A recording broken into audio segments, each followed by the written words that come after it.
Good morning and welcome to Bawal banking classes. सबसे पहले disclaimer देख लीजिए कि that this video is for educational purposes only. तो आज हम लोग करेंगे जीआईबी का पेपर वन में unit 23 and development financial institution. Development financial institution क्या होता है आपको पता है कि जो भी बैंक्स के अलावा जो भी फाइनेंशियल इंस्टीट्यूशन बनाए जाते हैं डेवलपमेंट बेसिस के लिए, डेवलपमेंट के एम से, वो होते हैं डेवलपमेंट फाइनेंशियल इंस्टीट्यूशन। तो जो पहला डीएफआई स्टैब्लिश हुआ था इंडिया में वो हुआ था 1948 में। उसका नाम था industrial financial corporation of India यानी आईएफसीआई। ठीक है। इसके बाद बना था एसएफसी यानी स्टेट फाइनेंशियल कॉरपोरेशन। पहले नेशनल लेवल बन गया फिर स्टेट लेवल बन गया। ठीक है। और इसके लिए कौन सा एक्ट था? State financial corporation act 1951। ये एक्ट के अंतर्गत स्टेट लेवल पर फाइनेंशियल कॉरपोरेशन बनाए गए थे। इसके बाद आपने आईसीआईसीआई बैंक का नाम सुना होगा, लेकिन ओरिजिनली आईसीआईसीआई जो था वो एक कॉरपोरेशन था जो कि 1955 में बना था। ठीक है।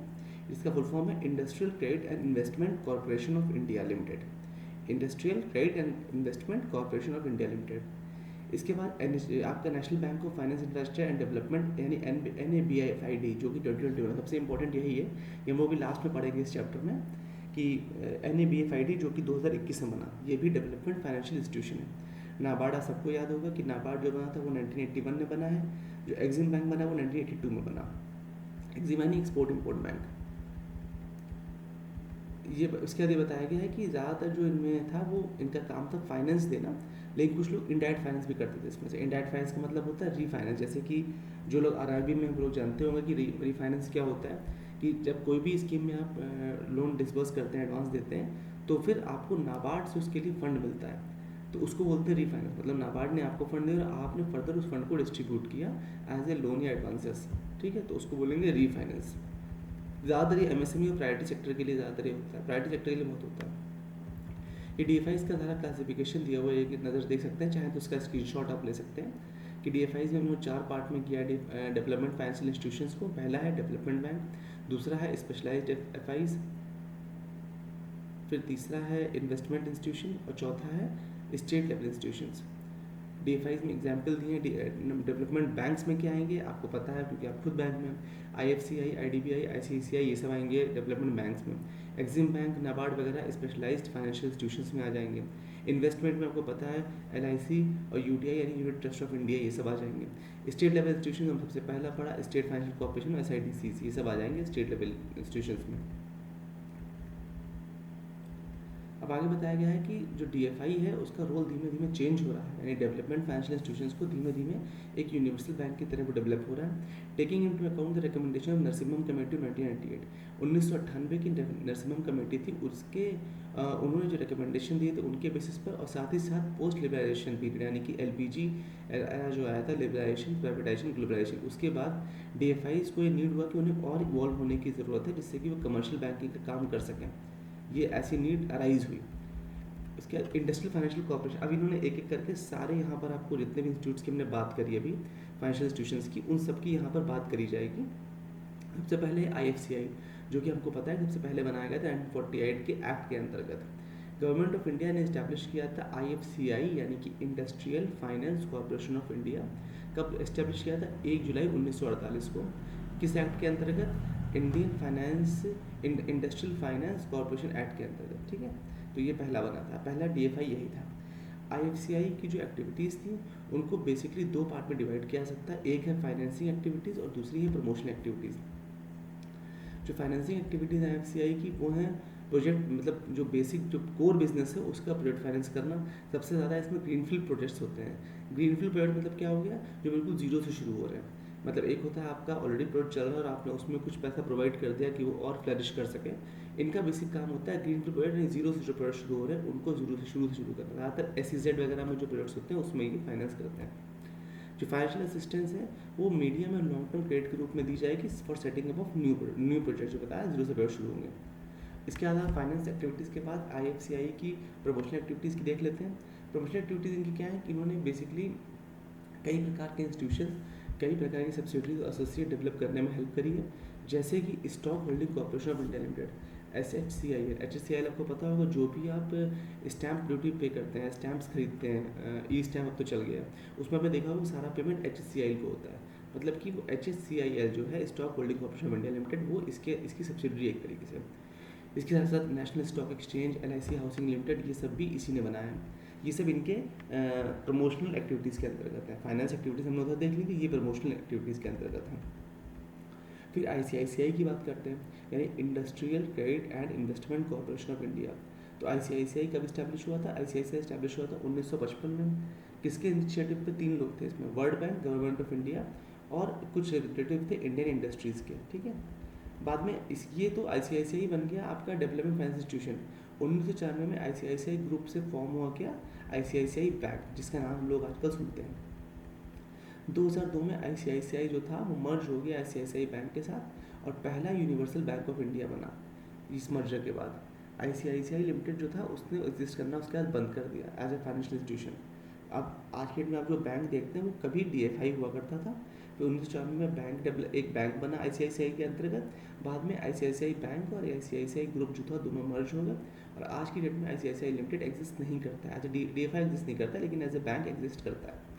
तो अब क्या क्या ऑब्जेक्टिव है ICICI के? बेसिक इसके ऑब्जेक्टिव है कि ये जो इंडस्ट्री की परमानेंट और लॉन्ग टर्म जो डिमांड है related to funds private sector में, उसको फुलफिल कर सके। देखिए उसको बहुत डिटेल में हम इसलिए जा रहे हैं क्योंकि इतना डिटेल में पूछा नहीं जाता एग्जाम में। आपको ऊपर ऊपर आपको इसका एक ओवरव्यू दे रहा हूँ सो दैट आपको एग्जाम में ये बहुत कंफर्टेबल रहेगा, ये याद रहेगा आपको क्या क्या करना है इसमें। अब हम डिस्कस करेंगे IDBI। ये इसका भी नाम आप लोगों ने सुना होगा IDBI का। इसका फुल फॉर्म है industrial development bank of India. ये भी इंडस्ट्रियल डेवलपमेंट जो कंट्री में था उसके एम से इस्टेब्लिश किया गया था। कब इस्टेब्लिश किया गया था? 1964 में। अर्लियर जो पहले ये था ये एक होली ओल्ड सब्सिडरी था RBI का।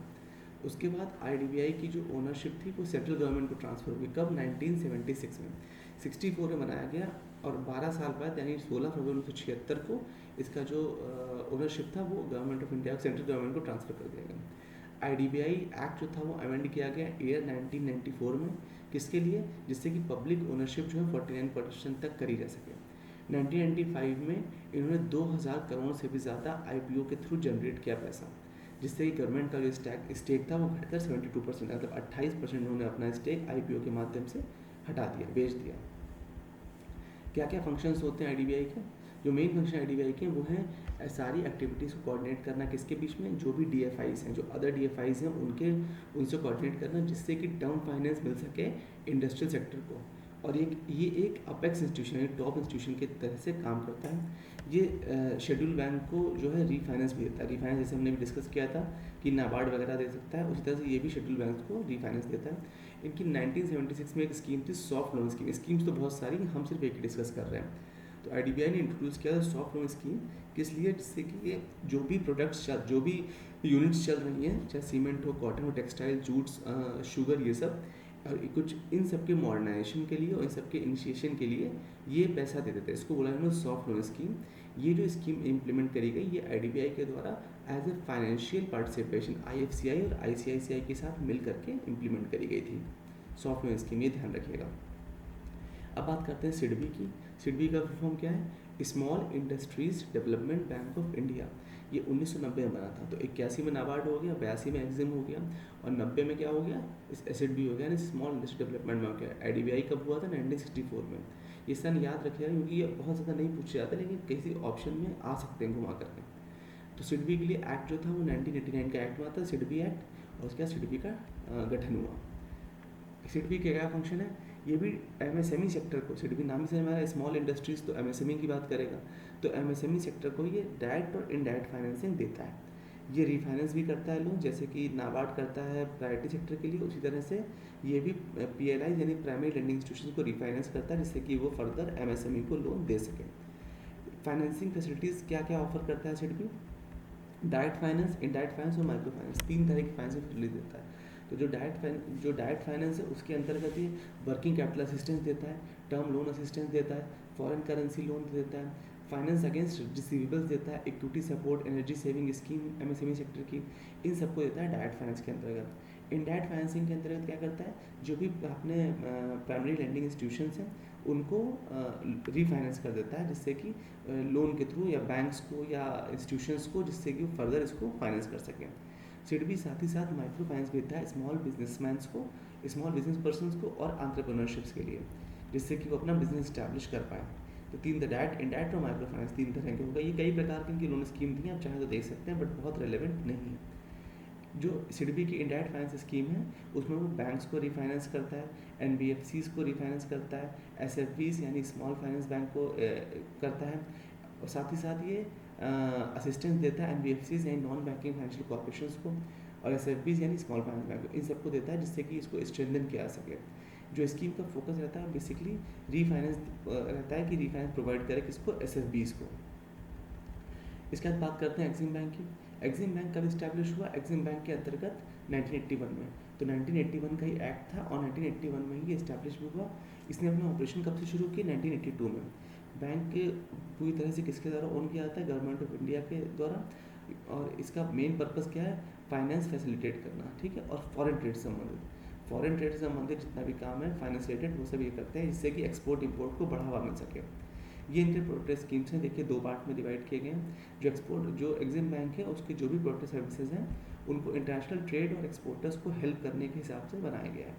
तो प्रोडक्ट सर्विसेज क्या है, प्रोडक्ट्स क्या क्या है इनके, buyer credit, corporate banking, line of credit यानी एलसी, उसके बाद ये लाइन ऑफ क्रेडिट अलग है, लेटर ऑफ क्रेडिट अलग है, ध्यान रखिएगा, overseas investment finance, project finances, साथ ही साथ मार्केटिंग एडवाइजरी, ये सब इनके वो हैं, ठीक है, प्रोडक्ट सर्विसेज हैं इनके।